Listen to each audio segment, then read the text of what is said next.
Ako správne vybrať reťazovku, čiže hnacie koliesko reťaze pre motorovú pílu? Na trhu je veľké množstvo značiek a pre správny výber reťazovky je potrebné poznať rozstup reťaze a celkové rozmery. Aj veľkí výrobcovia ako Stihl a Husqvarna osadzujú jednotlivé modely reznou technikou s viac rozstupmi. Napríklad na Husqvarnu 55 alebo Stihl MS 390 je možné použiť reťazovku s rozstupom 3/8 a 325.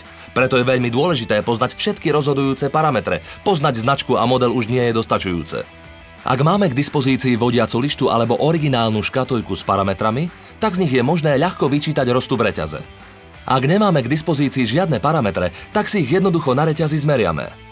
Rozstup reťaze určíme tak, že pomocou posuvného meradla či metra zmeriame vzdialenosť medzi tromi nitmi, a to kdekoľvek v reťazi. Nameraná hodnota cca 16,5 mm znamená, že máme rozstup reťaze 325 palcov. Nameraná hodnota cca 19 mm znamená, že máme rozstup reťaze 3/8.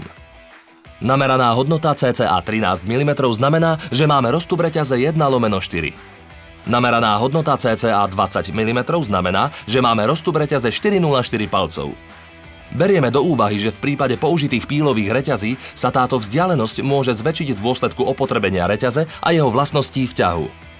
Hneď ako vieme rozstup reťaze, tak reťazovku vyberieme podľa značky a modelu alebo podľa celkových rozmerov. V ponuke e-shopu sú pevné reťazovky a reťazovky s výmenným prstencom. Kvalitatívne sú rovnaké, rozdielne sú v dĺžke využitia životnosti bubienka reťazovky. Pevná reťazovka sa po opotrebení vymení celá, zatiaľ čo pri reťazovke s výmenným prstencom sa mení iba prstenec, čo je praktickejšie a zároveň aj finančne výhodnejšie.